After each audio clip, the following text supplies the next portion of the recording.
Lionhearts, it's your old pal Jordan the Lion. How are you all doing in this new year? I hope you said well. I hope that this January 2021 is serving you well. I hope it's a little bit better than what you were going through last year. Heck, I hope every day is always a little bit better than it was the day before. Now today, we are going to go and do a vlog and explore a wild ride of a life by a man who I definitely would not recommend doing things his way, but it was his crazy approach to life and his just unadulterated craziness that made him a legend. And I think you'll be surprised when we go out and talk about him at the way his life ended up, some of the crazy things he did in his life, some of the accomplishments that he did, and just what a zany character in Major League Baseball he was. Now I know a lot of people, a lot of times, don't have interest in sports vlogs, but this you will not want to miss because this guy was a whole lot more than a sports figure. His life is so interesting, it definitely warranted its own movie. It definitely could be something that you could see any crazy comedy being portrayed from this guy's life. So today, let's go have a great vlog on one of the more interesting characters in Major League Baseball. And you know what we gotta do first? We gotta take Jaw out. Daze with Jordan the Lion, it begins right now. Well, good morning, Chief. Would you like to go out and have some fun?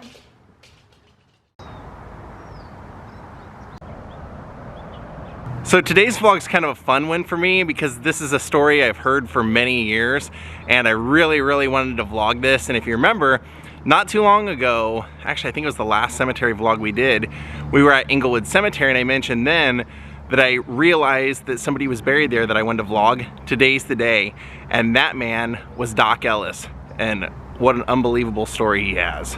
And today's special Patreon sunglass vlogs from the Goats on the Roof attraction go out to Jason Graves. Jason, I hope you enjoy this Patreon sunglass vlog. And I chose the yellow sunglasses because Doc Ellis was on the Pittsburgh Pirates for a lot of his memorable years, and I thought that would be a perfect sunglass for a Doc Ellis vlog. For what he did as an athletic feat would be almost impossible for most people, but the way he did it's completely unbelievable.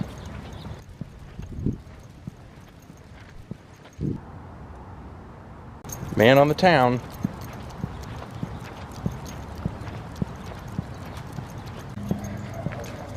I love the nature around here.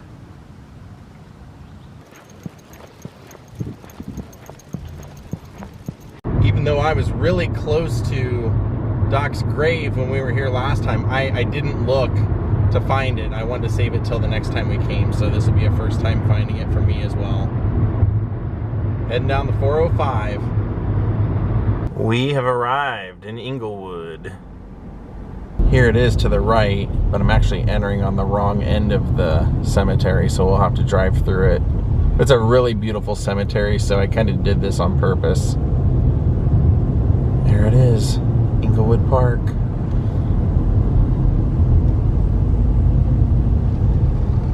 See an airplane landing over there? We're likely to see a lot of airplanes passing by while we're here. Today I just opted for a little stroll through the cemetery. Nice, quiet, peaceful place. Oh, look, we got a plane coming in too. Perfect timing. Take a look at that.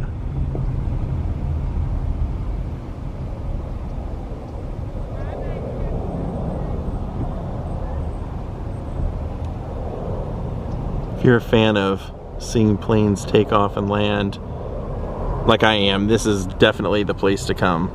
There it is.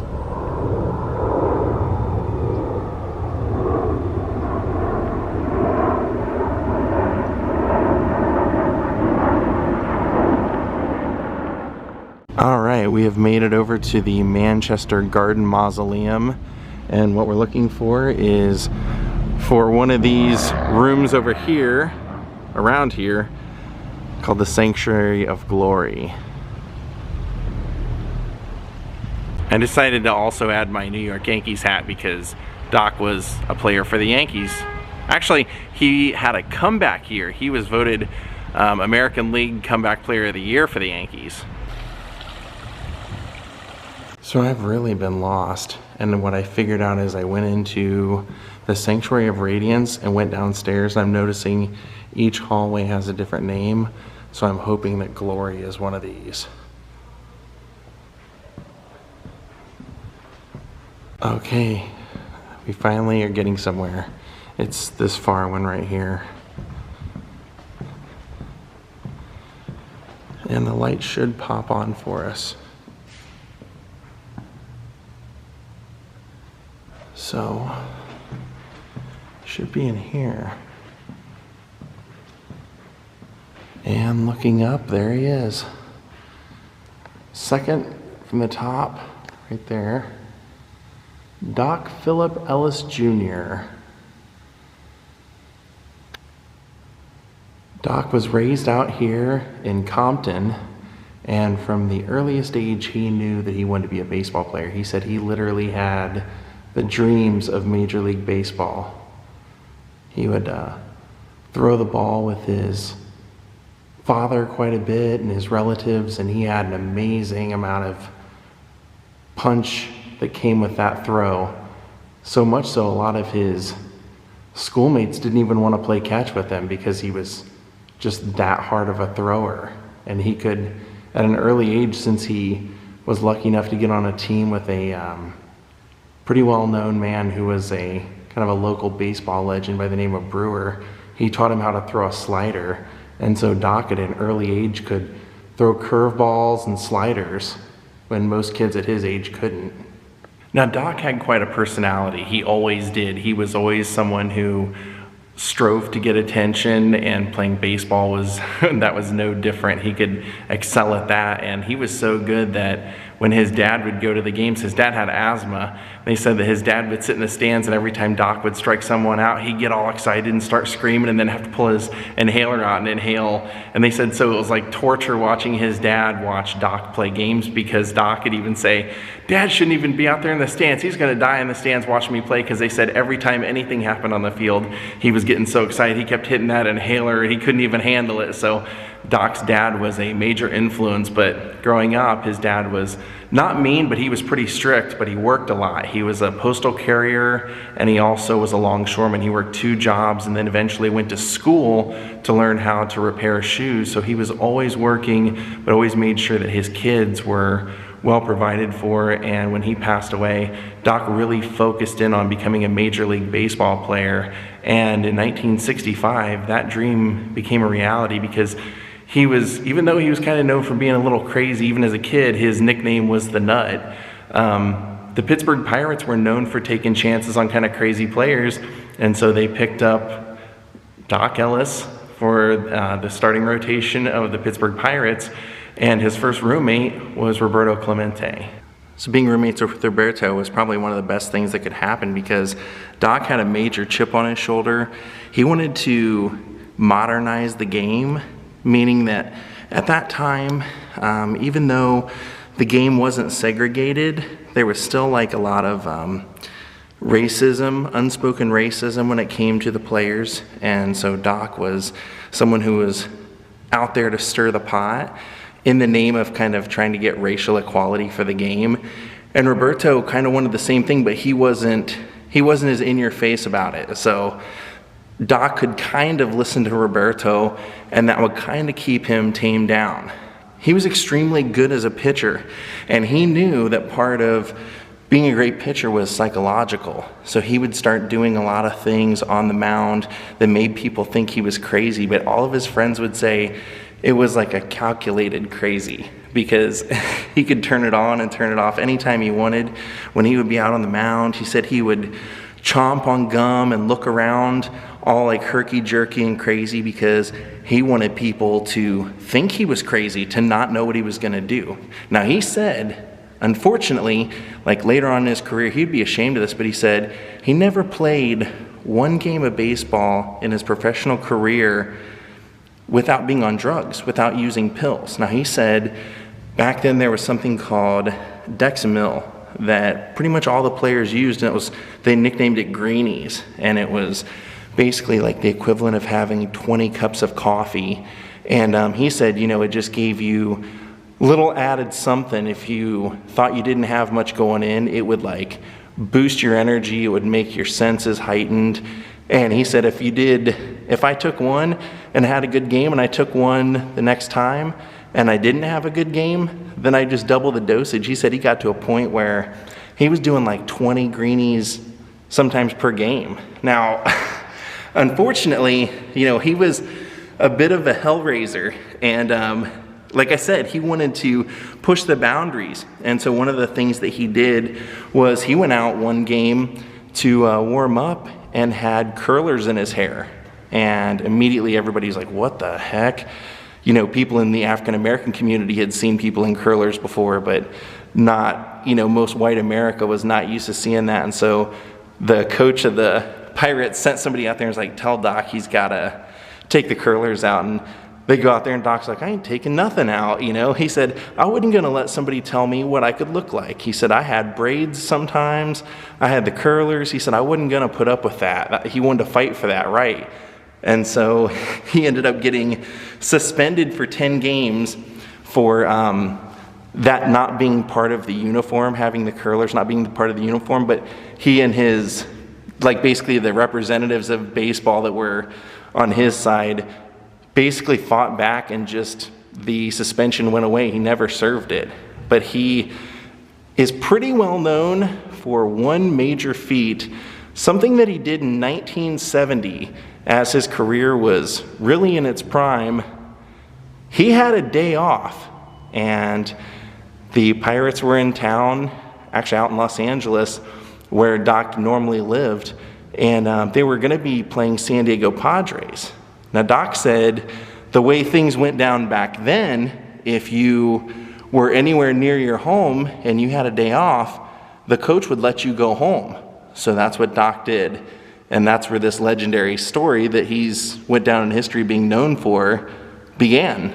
Now, even though Doc did take being a pitcher seriously, he, like I said, he loved to party, and he, did drugs sparingly, and he thought a lot of it gave him an edge when he was pitching. So what ended up happening was he landed at the airport and he knew he didn't have to pitch the next day. So Doc decided, well, I might as well drop some acid, drop LSD, because he said, I knew by the time I got my rental car and got to where I was going, that's when it would kick in. So that's what he did. So he went to where he was staying, went to his house, and then fell asleep.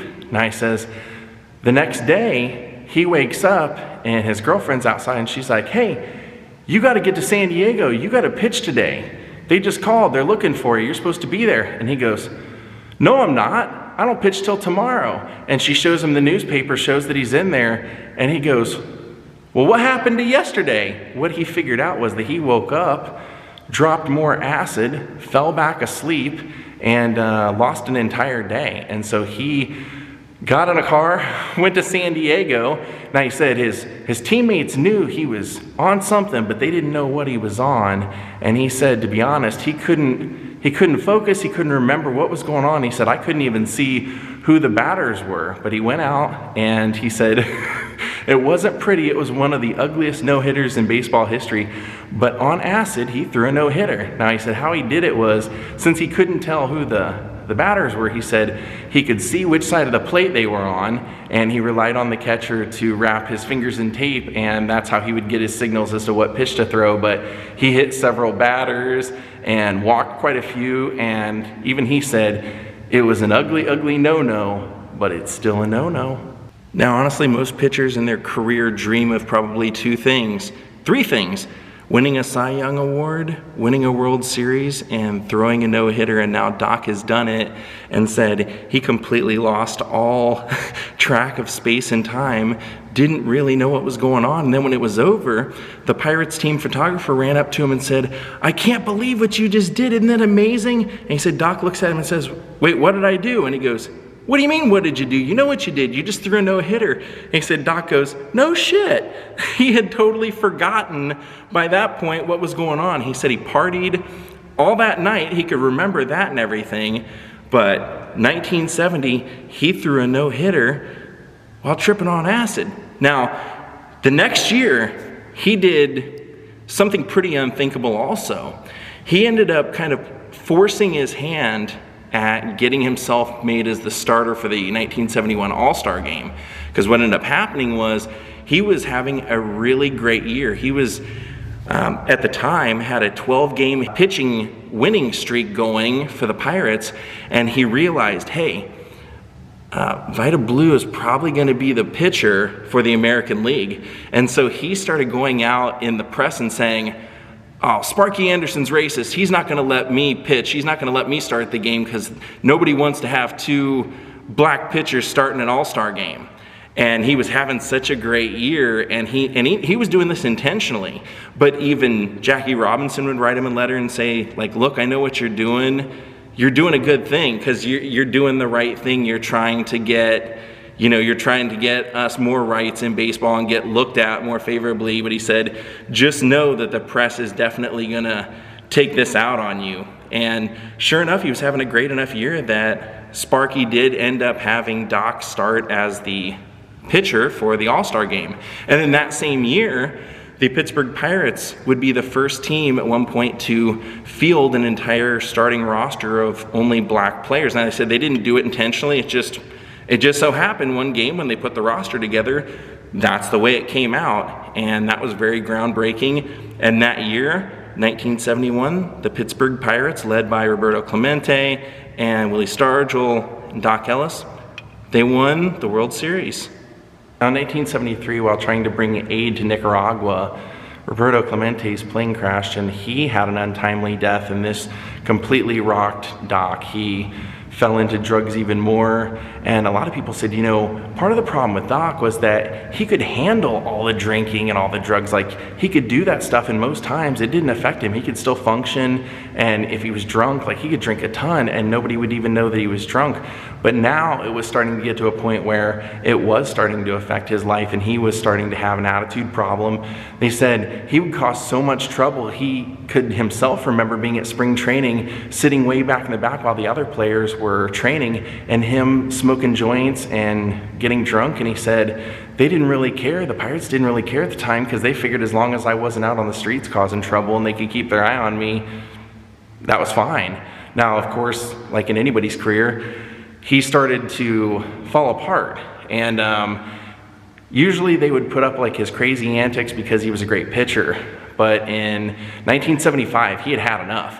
The Pittsburgh Pirates were going to play the Big Red Machine, the Cincinnati Reds, and the Reds were a fantastic team.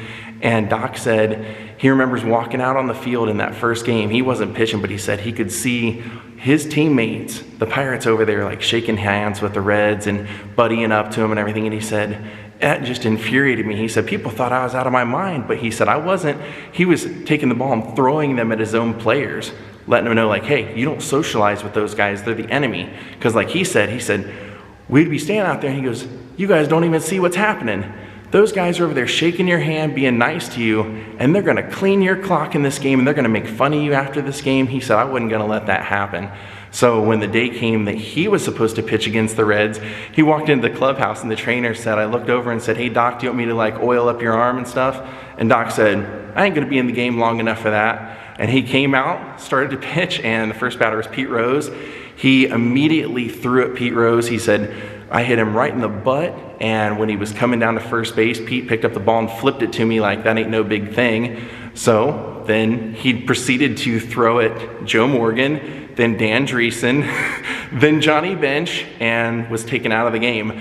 Doc set a record on that day for hitting the most batters in the game, and the Pirates pretty much had enough at that point and decided to deal him over to the New York Yankees. Now immediately, if you know anything about the Yankees or New York, you gotta think Doc going to the Big Apple was probably a really bad idea, but he ended up having a pretty good time there. He said he couldn't remember any of his games with the Yankees for the most part, other than he had in a spring training game they were playing the Baltimore Orioles, and he was throwing the ball to his catcher, and it went by one of the batters, but he wasn't intending for it to hit the batter, and it didn't. But Reggie thought that he was, and Reggie was playing for the Orioles at that time, Reggie Jackson, and Reggie went up to the top and started yelling at Doc, saying like, you don't have the guts to throw at me like that. Now, in that 1971 World Series, or the All-Star game I told you about where Doc got to be one of the two African-American starters, he gave up a home run to Reggie Jackson when Reggie was on the Oakland A's. And a lot of people thought that that was why what would end up happened.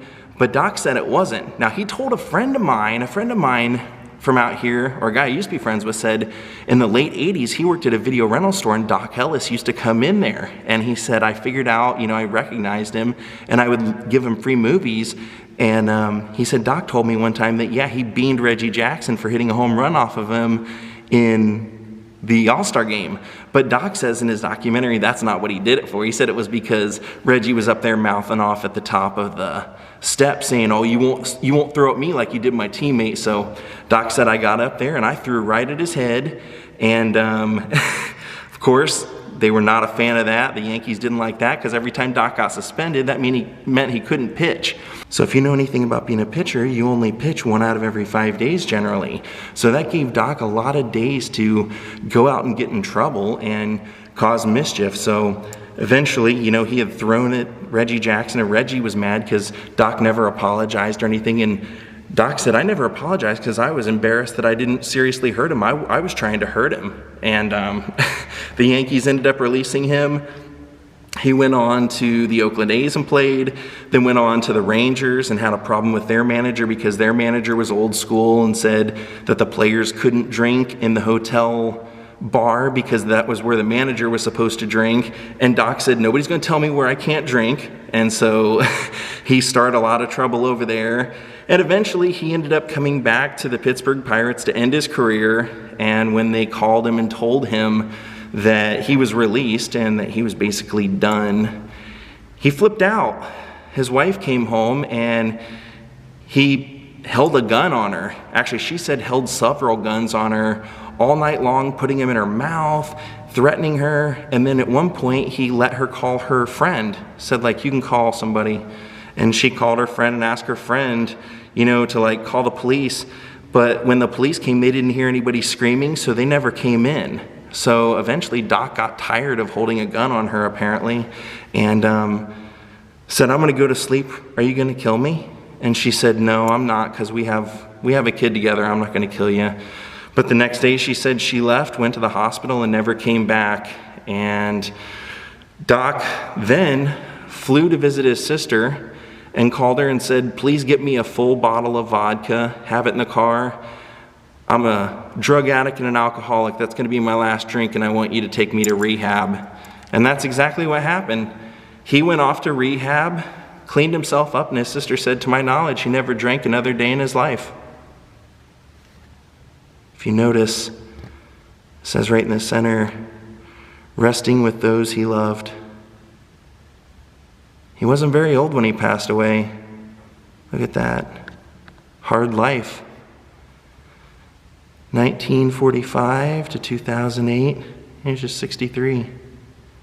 Now, even though admittedly Doc would say he did a lot of bad in his life and never ever should have been allowed on a baseball field in the condition he was in, considering that he was admittedly on drugs every single game of his life, but he said in those days when he did the greenies, he said probably 90% of the players at that time were doing them. Everyone was doing it. It wasn't a big deal at that time. But what he did was after he came out of rehab, cleaned himself up, he decided to go back to school and to become a drug education counselor and would spend the rest of his life going out to troubled youth homes and reaching out before they had gotten on drugs or started, and would tell his stories about the dangers of what can happen, and would do the same thing for baseball organizations all over the country. He would proactively contact them and see if any of their minor league, any of their affiliates would like him to come and talk about what his life was like playing baseball. And he ended up actually getting cast by Ron Howard to be in the Gung Ho movie of 1986 with Michael Keaton, and there's a softball scene, so Doc was helping out with that, and Ron said, it was amazing because the other people on the set kind of knew Doc's story, and they knew that he had thrown a no-hitter on acid, and they would kind of joke about it with him while we were out on the field, and Doc would take it like a joke and everything, but you could see in his face, he had this look in his face like, Yeah, but I'd give up that no-hitter to not have put people at risk. That really was his perception of his life at the end, was really like, I'm lucky I didn't hurt more people than I did, and he wanted to make sure that he did everything he could to stop future athletes and future anyone that would listen, people, to not get involved in drugs, alcohol, and abusing those. There's a fantastic documentary out there on Doc Ellis called No No on Amazon Prime. I hope you guys enjoyed this vlog, because even though, you know, what attracted me to this story originally was seeing a little cartoon of Doc telling the story of him being on acid and him describing it, him being high as a Georgia pine and all that stuff. It was really funny, but I really love knowing that he took all of that and did something with it in his life, actually did some good for it, and so that's really why I wanted to come visit him and share his story today. Thank you, Doc Ellis. Rest in peace. All right, my friends, we're gonna call it a day. I wanna thank you all for watching. I hope you enjoyed this vlog. Hope you'll go check out a little bit more of Doc's story. He wrote books, and like I said, there's a documentary on him and cartoons and stuff. Pretty interesting guy. I wanna thank Chiming In, Christina Hernandez, Renee Busick, Jason Graves, of course, Kelly Jackson, Crystal Heck, and Winkle for becoming my newest Patreons. Thank you all for watching, and we'll see you all next time. Have a great night, and goodbye.